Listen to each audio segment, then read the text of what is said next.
రాజ్యసభ మాజీ సభ్యులు అట్లాగే మన తెలంగాణ భవన్ ప్రధాన బాధ్యులు ప్రధాన కార్యదర్శి రాష్ట్ర ప్రధాన కార్యదర్శి శ్రీ రావుల చంద్రశేఖర్ రెడ్డి గారు, గౌరవనీయులు ఎమ్మెల్సీ మరియు మీ అందరికీ ఆప్తులు, అట్లాగే అలంపూర్ మాజీ శాసనసభ్యులు, మరి మీ అందరి అభిమాన నాయకుడు శ్రీ చెల్ల వెంకటరామరెడ్డి గారికి, గౌరవనీయులు మా తమ్ముడు, యువ నాయకుడు, ఉత్సాహవంతుడు, శాసనసభలో కూడా చాలా ఉత్సాహంగా మరి పార్టీ తరఫున కొట్లాడుతున్న తమ్ముడు అలంపూర్ ఎమ్మెల్యే విజయుడు గారికి, మాజీ శాసన మండలి సభ్యులు గౌరవనీయులు శ్రీ సలీంబాయి గారికి, మాజీ ఎమ్మెల్యే శశిధర్ రెడ్డి అన్న గారికి, గౌరవనీయులు అట్లాగే మాజీ స్పోర్ట్స్ చైర్మన్ గారు శ్రీ వెంకటేశ్వర రెడ్డి గారికి, గౌరవ చైర్మన్ అలంపూర్ జయరాముడు గారు, వైస్ చైర్మన్ విక్రమ్ గారు, అట్లాగే ఐజా చైర్మన్ గారు శ్రీ సురేష్ గారు.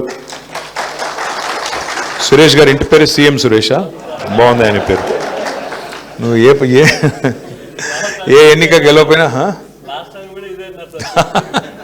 ఎమ్మెల్యే కాకపోయినా మనోడు సీఎం అయిపోయినాడు, సంతోషం. సీఎం సురేష్ గారు, వైస్ చైర్మన్ శ్రీ మాల నరసింహులు గారు, గౌరవనీయులైన ఐజా మరియు అలంపూర్ కౌన్సిలర్లకి, అదేవిధంగా మరి అక్కడి నుంచి విచ్చేసిన సీనియర్ నాయకులకి, వారిని గెలిపించిన ప్రతి ఒక్కరికి, అట్లాగే మరి ఓడిపోయినా కూడా మరి చాలా గట్టిగా పోరాడిన మిగతా తమ్ముళ్ళకి, మిగతా చెల్లెళ్ళకి కూడా మనస్ఫూర్తిగా శుభాకాంక్షలు తెలియజేసుకుంటూ, మరి ఎందుకో కానీ నడిగడ్డలో ఈసారి మొత్తం రాష్ట్రం అంతా రాజకీయం ఒకలాగుంటే నడిగడ్డ మాత్రం ఒకలాగుంది. ఉమ్మడి పాలమూరు జిల్లాలో మనకి శాసనసభ ఎన్నికల్లో కూడా 2 సీట్లు వచ్చినాయి. ఆ 2 ఏమి అంటే, ఒకటి అలంపూరు, రెండవది గద్వాల. సరే, గద్వాల్లో గెలిచిన ఎమ్మెల్యే గారు ఇవాళ రేవంత్ రెడ్డి గారి సంఖలో దూరినారు, పర్వాలేదు. కానీ మొన్న మున్సిపల్ ఎన్నికల్లో కూడా ఆశ్చర్యకరమైన విషయం నాకు వెంకటరామరెడ్డి గారు ఎప్పటికప్పుడు చెప్తా ఉన్నాడు. మనకు నడిగడ్డలో 4 మున్సిపాలిటీలు ఉంటే 2 అవుట్ రైట్గా గెలిచినాము, 1 దాదాపు గెలిచినాం. గద్వాల కూడా గెలిచినంత పని అయింది, కానీ కొద్ది తేడాతో పోయింది. కానీ మెజారిటీ చూస్తే మళ్ళీ కౌన్సిలర్ల పరంగా, ఓట్ల పరంగా మన పార్టీకే వచ్చింది. రాష్ట్రం మొత్తం కాంగ్రెస్ ప్రభుత్వం ఉన్నా నడిగడ్డలో మాత్రం మన ప్రభుత్వమే ఉన్నట్టుగా ఇంకా కూడా భావించాల్సి ఉంటుంది. సర్పంచ్ ఎన్నికల్లో కూడా చాలా గొప్ప విజయాన్ని మీరు అలంపూర్లో నమోదు చేశారు.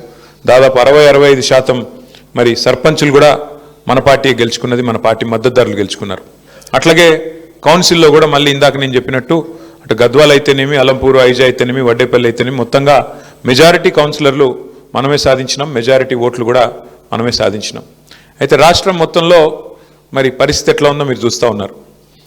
మొన్న నేను కొన్ని జిల్లాల పర్యటనలో పోయాను. మొన్న నాగర్ కర్నూల్లో నిజంగా బాధ అనిపించింది. ఒక 2 నెలల పాపని, ఆ అమ్మాయిని మరి అక్కడ ఉండే కాంగ్రెస్ నాయకులు వారి అహంకారంతో, ఒక చిన్న పాప, 2 నెలల పాప, వాళ్ళ తల్లిదండ్రులు, వాళ్ళ నాయనమ్మ గుడిలోకి పోతామంటే గుడిలోకి పోనీయకుండా ఆపి గొడవ పెట్టుకొని చివరికి ఆ గొడవలో ఒక 2 నెలల పాప ప్రాణం తీసినారు. ఈ రోజు వరకు పోలీసులు వాళ్ళ మీద కేసు పెట్టింది లేదు, కనీసం వాళ్ళని పట్టుకొని లోపల పెట్టింది లేదు. అట్లా నడుస్తూ ఉంది ఇవాళ ఈరోజు ఈ రాష్ట్రంలో అరాచక పాలన. కేసీఆర్ గారు ఉన్నప్పుడేమో ఆనాడు మన స్లోగన్ అభివృద్ధి సంక్షేమం 2 జోడెద్దుల మాదిరిగా మనం తీసుకొని పోయేది. కానీ ఈరోజు ఈ రాష్ట్రంలో జోడెద్దులు ఏవయ్యా అంటే అవినీతి, అరాచకం. పోలీసోళ్ళు, గూండాలు, అధికార మత్తులో ఉండే కాంగ్రెస్ నాయకులు ఇష్టారీతిన వ్యవహారం చేస్తున్నారు. నేను కోదాడ పోయినా. కోదాడలో ఎంత ఘోరం అంటే, ఒక దళిత బిడ్డ కర్ల రాజేష్ అని, 30 ఏళ్ళ పిల్లోడు, పెళ్లి కూడా కాల, తీసుకుపోయి ఎంత కొట్టినారంటే పోలీసు వాళ్ళు. ఆయన చేసిన తప్పేందయ్యా అంటే ఏమిలే, కేవలం మన మాజీ ఎమ్మెల్యే పేరు చెప్పలేదు ఏదో కేసులో, చెప్పాలా అని చెప్పి బలవంత పెడితే చెప్పకపోతే ఎంత కొట్టినారంటే, కొడితే చివరికి ఆ పిల్లోడు చచ్చిపోయినాడు. Custody lockup death. ఆ కుటుంబాన్ని పరామర్శించడానికి పోయిన, ఒక దళిత కుటుంబాన్ని. మొన్న నాగర్ కర్నూల్లో ఈ ఉదంతం. నిన్న ఖమ్మంలో వెలుగుమట్ల అనే ప్రాంతం ఉంది, మొత్తం కూలగొట్టినారు. 900 కుటుంబాలను రోడ్డును పడేసినారు. ఇవాళ ప్రాంతానికి పోతే ఆ శిథిలాలు చూస్తుంటే అక్కడెక్కడో గాజా అని ఉంటుంది. ఆ గాజాలో ఎట్లయితే మొత్తం ఇల్లు శిథిలాలు చేసినారో బాంబులేసి, ఆ పరిస్థితి ఈరోజు కనబడతా ఉన్నది. మన కేసీఆర్ గారేమో డబుల్ బెడ్రూమ్ ఇల్లు కట్టాలా, పల్లె ప్రకృతి వనాలు కట్టాలా, అట్లాగే బ్రహ్మాండమైన మంచి కార్యక్రమాలు చేయాలా, వైకుంఠ ధామాలు కట్టాలా, డంప్ యార్డులు కట్టాలా, వాటర్ ట్యాంకులు కట్టాలా, ఇంటి ముందు నల్లా పెట్టాలా, ఈ లైన్లో కేసీఆర్ గారు ఆలోచిస్తే వీళ్ళేమో ఉన్న ఎట్లా కొట్టాలా, ఉన్నవాటిని ఎట్లా తగలబెట్టాలా, ఉన్నవాటిని ఎట్లా కూలగొట్టాలా, ఆ పరిస్థితి ఈరోజు ఈ రాష్ట్రంలో కనబడతా ఉన్నది. నిజంగా బాధ అనిపిస్తూ ఉంది. చివరికి చెక్ డ్యాములు పేల్చేస్తున్నారు. అది చెక్ డ్యాములు పేల్చేంత దుర్మార్గమైన పద్ధతి బహుశా భారతదేశంలో ఎక్కడ ఉండదు. ఇసుక కోసం, దేనికోసం అంటే చెక్ డ్యాములు అంటే నీళ్ళు ఆగుతున్నాయి, నీళ్ళు ఆగితే ఇసుక తోడుకొని కష్టమవుతుంది కాబట్టి చెక్ డ్యాములు పేల్చేస్తే ఇసుక బ్రహ్మాండంగా దోచుకోవచ్చు అని చెప్పి చెక్ డ్యాములు పేల్చేస్తూ ఉన్నారు. నేను మీ దేవరకద్రలో మీ పక్కుండే నియోజకవర్గంలో మహానుభావుడు సర్పంచ్ గారు కాంగ్రెస్ ఆయన కొత్త ఆయన పల్లె ప్రకృతి వనంలో 200 చెట్లు ఉంటే చెట్లు మొత్తం సాఫ్ చేసినాడు. ఏం చేస్తావయ్యా ఆడ అంటే అది బిల్డింగ్ కడతాడంట. ఇంకా ఆయన ఊళ్ళో జాగలేదంటే ఆడ కట్టనికే ఉన్న పల్లె ప్రకృతి వనం పెట్టిన చెట్లు వాడని కొట్టేస్తాడా? అట్లాంటి పరిపాలన ఈరోజు రాష్ట్రంలో నడుస్తూ ఉన్నది. సరే, ఇవన్నీ ఎందుకు జరుగుతున్నాయంటే ఒకటి మీకు తెలుసు. మొన్న రేవంత్ రెడ్డి గారు ఓపెన్గా చెప్పారు. ఆయన పాపం ఏం దాచుకోడు, చాలా నిజాయితీ గల మోసగాడు ఆయన. చాలా నిజాయితీగా చెప్పినాడు ఆయన. 1000 కోట్లు గాంధీ కుటుంబానికి 1000 కోట్లు ఇచ్చే సత్తా ఇవాళ తెలంగాణ కాంగ్రెస్ పార్టీకి ఉంది అని చెప్పినాడు. మరి 1000 కోట్లు ఇవ్వాలంటే పేదోళ్ళ గుడిసెలు కూల్చాలి కదా, పేదోళ్ళ భూములు గుంజుకోవాలి కదా. గుంజుకునైనా సరే మొత్తానికైతే ఇవాళ 1000 కోట్లు చేయాలా, నా కుర్సీ కాపాడుకోవాలా, ఇదే స్లోగన్తో చక్కగా ఈ ప్రభుత్వం మరి పనిచేస్తూ ఉంది. మీరు చూస్తూ ఉన్నారు. ఈ ఎన్నికల ముందు ఇచ్చిన హామీలు అయితే నేను చెప్పాల్సిన పని లేదు. ఏ ఒక్కరికి ఈ ప్రభుత్వం న్యాయం చేయాలి. 6 గ్యారెంటీలకేమో మంగళం పాడినారు, గోరి కట్టినారు. మరి ఈరోజు కొత్త డ్రామాలు, కొత్త వేషాలు వేసుకుంటూ నడుస్తూ ఉన్నారు. ఒకటి మాత్రం వాస్తవం, ఇవాళ రాష్ట్రంలో ప్రజలు ముఖ్యంగా మీ నడిగడ్డలో ఏదైతే స్ఫూర్తి ఉందో ఆ నడిగడ్డ స్ఫూర్తి రాష్ట్రం మొత్తం పాకాలి. రాష్ట్రం మొత్తం కూడా నడిగడ్డని స్ఫూర్తిగా తీసుకోవాలి. ఎన్నిక ఏదైనా ఎగిరేది మాత్రం గులాబీ జెండా అన్నట్టుగా ఇవాళ నడిగడ్డలో అది మున్సిపల్ ఎన్నికైనా, పంచాయతీ ఎన్నికైనా, శాసనసభ అయినా, శాసన మండలి అయినా అన్నిట్లో మీరు గెలిపించుకున్నారు. నాకు విశ్వాసం ఉంది, రేపు మళ్ళీ తప్పకుండా నడిగడ్డలో జిల్లా పరిషత్ వచ్చినా, లేదంటే సొసైటీ ఎన్నికలు వచ్చినా, లేదంటే మళ్ళీ శాసనసభ ఎన్నికలు వచ్చినా తప్పకుండా వెంకటరామరెడ్డి గారి నాయకత్వంలో, విజయుడి గారి నాయకత్వంలో మళ్ళీ గులాబీ జెండా ఎగురుతుందనే విశ్వాసం నాకుంది. కానీ అన్న మొండోడు, చాలా మొండోడు, ఏ ఒక పట్టాన్ని ఏది వినడు. నువ్వు ఏమి చెప్పినా కూడా ఆయన అల్టిమేట్గా ఆయన అనుకున్నది మాత్రం రిజల్ట్ మాత్రం తెస్తాడు. వెంకటరామరెడ్డి గారి గొప్పతనం ఏంటంటే ఏదో ఒకటి చేసి కన్విన్స్ చేస్తాడు. మొత్తానికైతే కూర్చోబెట్టి ఏదైనా చెప్దాం, ఏదైనా మెల్లిగా చెప్దాం, కన్విన్స్ చేద్దామంటే మా చంద్రశేఖర్ అన్న నేను అట్లాంటి వాళ్ళు ఏమైనా ప్రయత్నం చేసినంతసేపు వింటాడు, చాలా కామ్గా వింటాడు. ఆఖరికి మాత్రం ఏదో మళ్ళీ మ్యాజిక్ చేసి ఆయన అనుకున్నది చేసుకుంటాడు, పోతాడు. అట్లాంటి వెంకటరామరెడ్డి గారు మీకు నాయకుడిగా ఉండడం నిజంగా కూడా మీ అదృష్టం. ఎందుకంటే ప్రజల పనుల విషయంలో కూడా నాకు ఒకటే చెప్పినాడు, అన్న ఈసారి మనం అధికారం పోయింది, నాకు బాధగా ఉంది అన్నాడు. ఎందుకన్నా ఏం బాధ అంటే, లేదన్నా నేను చాలా కొట్లాడినా ప్రతిపక్షంలో, కొట్లాడి అలసిపోయిన. నిజానికి ఈసారి గవర్నమెంట్ వస్తే నేను మా అలంపూరు చరిత్రలో ఎన్నడూ జరగని అభివృద్ధిని చేసి చూపెడదాం అనుకున్నాను. కేసీఆర్ గారికి నా మీద ప్రేమ ఉంది, నాకు తప్పకుండా నేనేది అడిగినా చేసేటోడు. బ్యాడ్ లక్ ఏంటంటే నేను కొద్దిగా లేటుగా, నిజానికి ఒక దశలో నేను రాజకీయమే వదిలేద్దాం అనుకున్నా. కానీ కేసీఆర్ సార్ నన్ను పిలిచి ఎమ్మెల్సీ ఇచ్చి నన్ను కూర్చోబెట్టి నువ్వు ఉండాలి వెంకట్రామ్ అంటే నేను ఉన్నాను. నాకంటూ వ్యక్తిగతంగా ఏమీ లేదన్నా, నా కాన్స్టిట్యున్సీ, నా జిల్లా బాగుండాలా అని నిజంగా చెప్తున్నాను. నేను అధికారంలో ఉన్ననాడు కూడా ఒక్క రూపాయి పని కూడా అడగలేదు వెంకటరామరెడ్డి గారు, ఒక్క రూపాయి పని కూడా.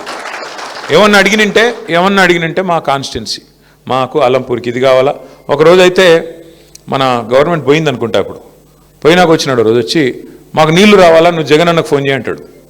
అన్న ఇప్పుడు మనం గవర్నమెంట్లో లేమే, మనకు ఇప్పుడున్న గవర్నమెంట్ చేయాల్సిన పని మనం ఏందన్నా అంటే, అప్పుడు గవర్నమెంట్లో ఉన్నామా లేదా, లేవనుకుంటా, ఫోన్ చేయన్నారు. అంటే ఫోన్ చేస్తే జగన్మోహన్ రెడ్డి గారు కూడా అన్నాడు, ఎవరు నీకు వెంకటరామ్ చెప్పినాడా అన్నాడు. అవునన్నా చెప్పినాడు అంటే, నాకు కూడా ఆల్రెడీ చెప్పినాడు, మరి నీకు కూడా చెప్పిస్తున్నాడు. మొత్తానికైతే మొండోడు. అంటే అంత కమిట్మెంటు. ఇప్పుడు ఏం అవసరం ఉంది, మేము గవర్నమెంట్లో లేము, ఈ గవర్నమెంట్ని తిట్టుకుంటా నడిపించేయచ్చు. వీళ్ళు చేయట్లేదా, వీళ్ళు చేయాల్సిన పని చేయట్లేదు, వీళ్ళని పట్టించుకోవట్లేదు, దున్నపోతు మీద వానబడ్డట్టున్నారని దులుపుకోవచ్చు. కానీ ప్రజల మీద, రైతాంగం మీద, ప్రాంతం మీద, నియోజకవర్గం మీద ప్రేమ ఉండే మనిషి అయితే యాడికన్నా పోయి, ఎంత దూరం అన్నా పోయి పని చేసుకొచ్చే తత్వం వెంకటరామరెడ్డి గారిది. మరి అదే లక్షణం తమ్ముడు విజయుడు కూడా నేర్చుకుంటున్నాడు చక్కగా. కొత్తగా ఎమ్మెల్యే అయినా కూడా చాలా బాగా పనిచేస్తున్నాడు. తమ్ముడు కూడా గట్టిగా కొట్లాడుతున్నాడు. మనం చూసిన ఎంపీ గారు గట్టిగా మీది కురికొస్తుంటే కూడా మనోడేం తగ్గట్లా. ఆయన సీనియర్ అయినా కూడా ఏమైనా కూడా మనోడు తగ్గకుండా అట్లా నిలబడి గట్టిగా మొత్తానికి ఆయనతోనే సారీ చెప్పించినాడు. ఎంపీ గారితో సారీ చెప్పించే కాడికి మొత్తానికి గట్టిగా నిలబడ్డాడు, గట్టిగా కొట్లాడుతున్నాడు. ఎన్ని కేసులైనా ఆయనకి తగ్గట్లేదు. కాబట్టి ఇట్లాంటి ఇద్దరు బ్రహ్మాండమైన నాయకుల నాయకత్వంలో మీరు గెలిచొచ్చారు. హృదయపూర్వక శుభాకాంక్షలు. కాంగ్రెస్ వాళ్ళు మిమ్మల్ని 2 ఏళ్ళు ఇబ్బంది పెడతారు, ముందే చెప్తున్నాను నేను. అలంపూర్ ఐజాలు కౌన్సిలర్లు మీరు గుర్తుపెట్టుకోండి, 2 ఏళ్ళు ఇబ్బంది ఉంటుంది. కానీ సినిమాల్లో కదా లాస్ట్ హీరో వచ్చినట్టు మళ్ళీ కేసీఆర్ గారు 2 ఏళ్లలో వచ్చేస్తాడు. లేక 3 ఏళ్ళు మళ్ళీ మీరు లాస్ట్ టర్మ్ మాత్రం, last part of your term అంటే చివరి దశ 3 ఏళ్ళు మాత్రం బాగుంటుంది. ఇంటర్వెల్కి ముందంతా వాళ్ళు, ఇంటర్వెల్ తర్వాత మనం, ఇంటర్వెల్ తర్వాత అంతా మళ్ళీ మన స్టోరీ స్టార్ట్ అవుతుంది. ఇంటర్వెల్ దాకా ఏముంటాయి, కష్టాలు ఉంటాయి కదా, అవి కొన్ని ఉంటాయి. ఇంకా మీకు ఫోన్లు వస్తాయి, ఇంకా అని వచ్చేయండి మీరు వచ్చేయండి కాంగ్రెస్లోకి, ఏం చేస్తారు మీరు ఆడుండి, అభివృద్ధి చేస్తాం, గడిది గుడ్డు చేస్తామని చెప్తారు. అభివృద్ధి లేదు, ఏమీ లేదు. వాళ్ళు దోచుకోవడానికి పుట్టినారు. చూస్తున్నారు కదా మీ సంపత్ కుమార్ గారు ఎంత గొప్పోడంటే, ఆఖరికి ఆడ స్థానికంగా ఉండే కాంట్రాక్టర్ రోడ్డు పని ఏదో చేస్తున్నాడు ఆడ. ఆయన పోయి కాంట్రాక్టర్ అధికార పార్టీ నాయకుడి మీద, all India Congress committee secretary మీద ఆయన పోయి కంప్లైంట్ ఇచ్చినాడు, పోలీస్ కంప్లైంట్. 8 కోట్లు అడుగుతున్నాడు, యాడికెళ్ళి పని చేయాలి, నేను ఇంకా ఉన్నాయంతా వీళ్ళు ఉడుచుకొని పోతే మేమేం పని చేసేది, యాడికెళ్ళి చేస్తామని చెప్పి మీ స్థానిక కాంగ్రెస్ నాయకుడు మాజీ ఎమ్మెల్యే మీద కాంట్రాక్టర్లే బాహాటంగా దోపిడీ చేస్తున్నారు కాంగ్రెస్ వాళ్ళు. మరి మాజీ ఎమ్మెల్యేనే ఇంత దోసుకుంటుండే, ఇంకా రేవంత్ రెడ్డి గారు ఎంత దోసుకుంటుండాలో మీకు తెలుసు. 1000 కోట్లు ఇస్తా అని చెప్తున్నాడు ఆయన.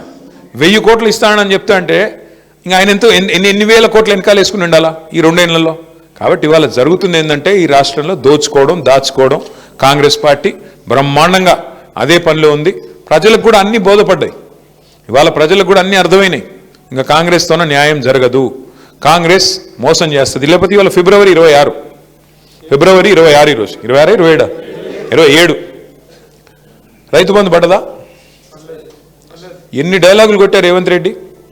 ఆ రోజుల్లో ఏమన్నాడు, 3వ పంటకు కూడా ఇవ్వాలా రైతు బంధు అన్నాడు. ఈ ఒక్క పంటకి ఇచ్చే ముఖమే లేదు నీకు, యూరియా ఇచ్చే ముఖం లేదు నీకు. యూరియా కూడా ఇచ్చేది, యూరియా బస్తా అంట యాప్లో ఇస్తాడంట. యాప్లో, షాప్లో ఉంటే కదా యాప్లో ఇచ్చేది, యాప్లో పెట్టుకోవాలి. మరి యాప్ అందరికి వస్తుందా, వాడినికే వస్తుందా? ఫోన్లో ఉంటుందా? ఫోన్ వాడే తెలివి ఉంటుందా అందరికీ, రైతులకి? అంటే ఎంత తెలివి తక్కువ ప్రభుత్వం అంటే, వాళ్ళు లైన్లు కనపడకుండా దాచుకోనికే యూరియా దుకాణాల ముందు మళ్ళీ లైన్లు కడుతున్నారు. కాబట్టి ఆనాటి రోజులు తెస్తానని డైలాగులు కొట్టినాడు కాబట్టి ఆనాటి రోజులు మళ్ళీ వచ్చినాయి. కాబట్టి అందుకనే భయంతోన ఈరోజు ఈ రకమైన పద్ధతులు. ఎన్ని రోజులు దాస్తావు, ఎన్ని రోజులు దాక్కుంటావు పోలీసుల వెనకాల, ఎన్ని రోజులు దాక్కుంటావు యాప్ల వెనకాల? అందుకే నేను అనేది ఇంకెక్కువ టైం ఏమీ లేదు, ఇంకొక సంవత్సరం.